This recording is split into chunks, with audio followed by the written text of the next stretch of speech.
Hello guys, welcome to my channel AJ pharma study. आज हम बात करेंगे डिप्लोमा फर्स्ट ईयर की फार्माकोग्नोसी सब्जेक्ट की एक चैप्टर। तो उस चैप्टर का नाम है एंटीटसिव ड्रग। तो उसके बारे में हम बात करेंगे और एंटीटसिव का देखेंगे डेफिनेशन पहले, और उसका मैकेनिज्म ऑफ एक्शन, और जो काफ रिफ्लेक्स करता है एंटीटसिव तो किस तरह से वो होता है उसके बारे में बात करेंगे। और इसके अंदर जो दो क्रूड ड्रग है, वसाका एंड टोलूबाल्सम, तो उसके बारे में डिटेल्स में बात करेंगे, उसका यूजेस, केमिकल कॉन्स्टिट्यूएंट सब। तो मेरे साथ जुड़े रहे और मेरे चैनल्स को आप लोग प्लीज़ प्लीज़ सब्सक्राइब कीजिए और शेयर कीजिए अपने दोस्तों के साथ। तो पहले हम देखेंगे ये जो एंटीटासिव। तो एंटीटासिव जो ड्रग है वो ड्रग क्या करते हैं, उसका डेफिनेशन क्या है। ये है सब्सटेंस और ड्रग दैट सप्रेस और रिलीव काफिंग। जो खांसी होता है, काफिंग, काफ, तो वो काफ को सफ्रेश करता है और उससे हम लोग को रिलीफ मिल जाता है। तो उसके लिए जो जो ड्रग हम यूज़ करते हैं तो उसको हम कहते हैं एंटीटासिव ड्रग। तो एंटीटासिव ड्रग का मतलब है ये उस कैटेगरी और वो ड्रग है जो हमारा क्या करता है, काफ को सफ्रेश और रिलीफ करता है। तो अब हम देखेंगे ये जो मैकेनिज्म ऑफ एक्शन ऑफ काफ, काफ का जो मैकेनिज्म ऑफ एक्शन किस तरह से होता है। तो पहले हम देखेंगे सेंट्रल एक्शन। सेंट्रल एक्शन, जब सेंट्रल का बारी जब बात आएंगे तो कहाँ पर होगा, central nervous system. Central nervous system का मतलब क्या होता है, वो है हमारा का ब्रेन में। तो ब्रेन में एक पोजिशन लोकेशन है तो उसका नाम है मेडुला ऑब्लंगटा।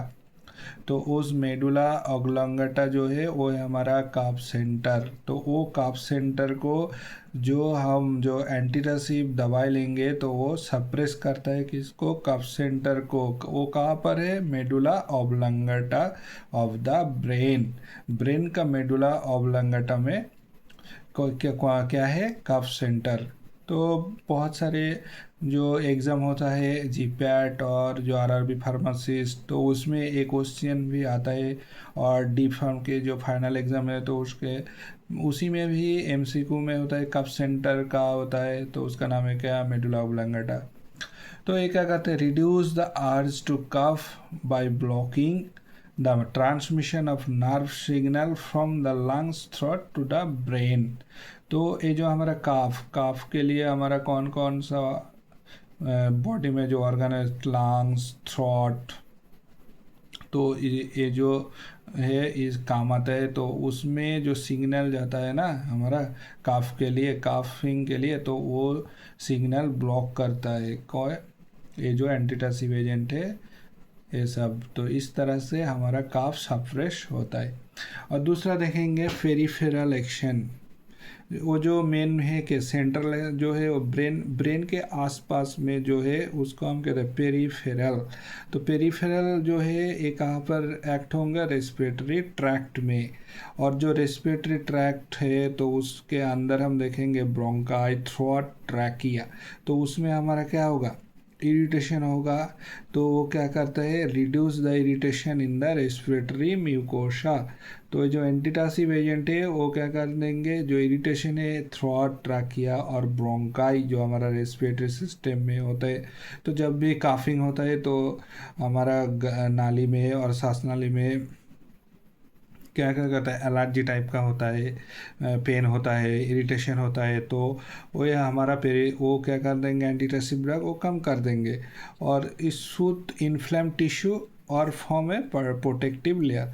सूत का मतलब शांत, शांत कर देंगे क्या, इन्फ्लेम जो हमारा टिश्यू जो गले में वो जो इन्फ्लेमेशन होगा तो उसको शांत तो कर देंगे, शांत कर देंगे। तो हमारा क्या होगा, हमारा काफ से रिलीफ मिल जाएंगे, काफिंग कम हो जाएंगे। तो ये जो पेरिफेरल एक्शन थे उसके हम यूज़ करेंगे। एग्जांपल है क्या, एक है भाषा का जो बोंकोडालेटर और एक्सपेक्ट्रेंट हिसाब से यूज होता है, और है tolu balsam, soothe throat lining and reduce irritation, तो इरिटेशन कम कर देता है टोलू बाल्सम। तो पेरिफेरल एक्शन देगा हमारा जो ड्रग है भाषा का एंड टोलू बाल्सम।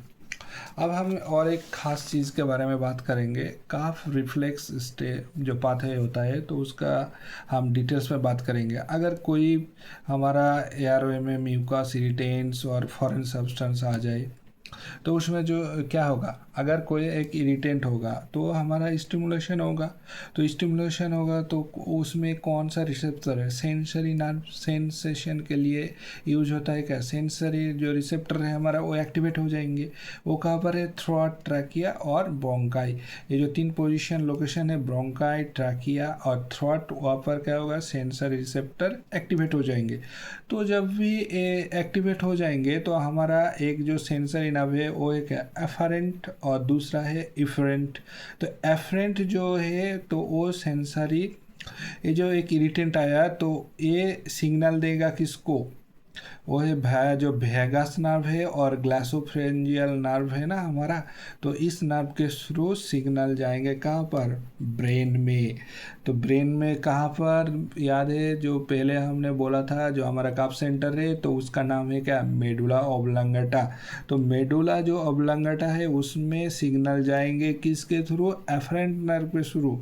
तो जब भी ये जो खांसी होगा और हमारा एक इरिटेंट गया तो स्टिमुलेशन किया किसको, एफरेंट नर्व को, वो सेंस लेकर का आ गया मेडल ऑब्लांगेटा, वो किया है, वो हमारा कफ सेंटर है। तो तब मेडल ऑब्लांगेटा तो इफरेंट जो मोटर नर्व है वहाँ से सिग्नल आएगा, सिग्नल कहाँ पर आएगा, हमारा जो कफ सेंटर है, कफ सेंटर से कहाँ आएगा, जो हमारा लोकेशन है थ्रोट, ट्रैकिया, ब्रोंकिया है, तो उसमें एक बात है, signal send to diaphragm, intercostal and abdominal muscles.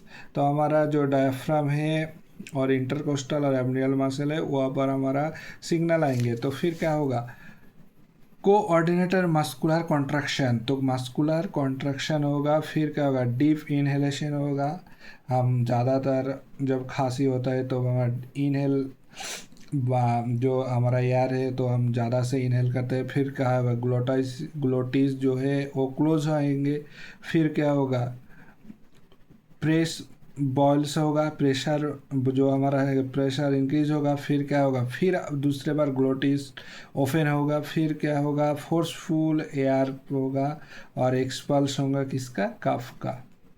तो इस तरह से जो मेकानिज़म होता है कफ क्रिएट होता है। तो ये अब हम बात करेंगे जो हमारा क्रूड ड्रग है दो, एक है क्या, टोलोबाल्साम, तो उसका बायोलॉजिकल नेम है मायरोक्सिलोन बाल्सामम। इसका फैमिली है फीबाएसी और लेगुमिनेसी, कॉमन नेम टोलोबाल्साम। इसका पार्ट जो है वो रेजिन जो आम बाट से मिल जाता है एक, तो ये हम इसको यूज़ करते हैं। इसमें क्रूड ड्रग और में जो केमिकल कॉन्स्टिट्यूएंट है तो उस कॉन्स्टिट्यूएंट के अंदर है रेजिनोस एसिड जिसका नाम है सिनामिक एसिड और बेंजोइक एसिड, एस्टर मिल जाता है। इसमें बेंजाइल, बेंजोएट, बेंजाइल, सिनामेट और alcohol, volatile oils, vanillin, volatile soils, ये इसका केमिकल कॉन्स्टिट्यूएंट। अब हम देखेंगे इसका जो फार्माकोलॉजिकल एक्टिविटी। तो ये जो है एक एंटीटसिव एजेंट, तो ये एंटीटसिव एजेंट के रूप में काम करेंगे, एक्सपेक्टोरेंट के रूप में काम करेंगे और थोड़ा एंटीसेप्टिव एक्टिविटी भी दिखाई देंगे। इसका जो थेरापेटिक यूज है वो एंटीटसिव और माइल्ड एंटीसेप्टिक, ब्रोंकाइटिस के डिजीज़ में यूज होंगे और कफ सिरप के रूप में भी यूज होंगे। अब जो मेकानिज्म ऑफ एक्शन है, ये क्या करता है, act as soothing agent on respiratory mucosa and help suppress the cough. तो पहले हम देख रहे थे इसका पेरिफेरली एक्टिंग होगा हमारा ट्रैकिया और थ्रोट में, तो वहाँ पर हमारा जो कफ को शुद्ध कर देंगे, और उसका मतलब है सूथिंग का मतलब है शांत कर देंगे। अब हम देखेंगे दूसरा जो एक ड्रग है उसका नाम है भाषा का बायोलॉजिकल नाम है जस्टिका आधाटोडा। इसका फैमिली जो है एक्थेंशियासी, कॉमन नेम है मालाबार नट, पार्ट यूज होता है लीव्स, रूट्स एंड फ्लावर, ये सब यूज होता है। इसका जो केमिकल कॉन्स्टिट्यूएंट है इसमें से मिल जाता है, जो उसका नाम है वैसिसिन, वैसिसिनोन। तो ये दो जो है ना, ये है क्या, अल्कलॉइड वैसिसिन। तो बहुत सारे एग्जाम में क्वेश्चन भी आते हैं, वैसिसिन आर ऑब्टेन फ्रॉम भाषा का, तो ये याद रखना। और ये क्या है, अल्कलॉइड्स। ये ब्रोंकोडायलेटर और एक्सपेक्टोरेंट के रूप में काम आता है। अदर्स कॉन्स्टिट्यूएंट जो है उसमें मिलते हैं essential oil, flavonoids and saponins. Saponins, flavonoid और एसेंशियल सोयल्स भी मिल जाता है। इसका जो मेकानिज्म ऑफ एक्शन है, तो क्या करेंगे, वैसिसिन जो है increase bronchial secretion. Bronchial secretion में जो हमारा क्या होता है, जो म्यूकास और स्पुटम है, तो वो इंक्रीज हो जाएंगे। फिर liquefy sputum and adding it expulsion और एक्सपेक्टोरेंट इफेक्ट। तो हमारा एक्सपल्शन बाहर आ जाता है, जो कफ हम थूकते हैं तो उसको हम कहते हैं, तो एक्सपेक्टोरेंट इफेक्ट दिखाई देता है। इसका जो फार्माकोलॉजिकल एक्टिविटी है, तो देखेंगे क्या, एंटीटासिव एक्टिविटी, म्यूकोलाइटिक, ब्रोंकोडायलेटर और थोड़ा माइक्रोबियल, एंटी माइक्रोबियल इफेक्ट भी दिखाई देता है। इसका थेराप्यूटिक एजेंट है, ब्रोंकाइटिस में यूज होता है, अस्थमा में यूज होता है, ट्यूबरक्लोसिस में जो कफ होता है तो उसके लिए भी यूज होता है, और एक क्या, एक्सपेक्टोरेंट इफेक्ट और ब्रोंकोडायलेटर्स। तो ये भाषा का पूरे डिटेल्स आप अच्छी तरह से पढ़ाई कीजिए और देखिए, और आप लोग प्लीज़ शेयर कीजिए और सब्सक्राइब कीजिए अपने दोस्तों के साथ। और मेरे चैनल्स को आप लोगों का अगर अच्छा लगे तो प्लीज़ सब्सक्राइब कीजिए और शेयर कीजिए अपने दोस्तों के साथ। आज के लिए इतना ही।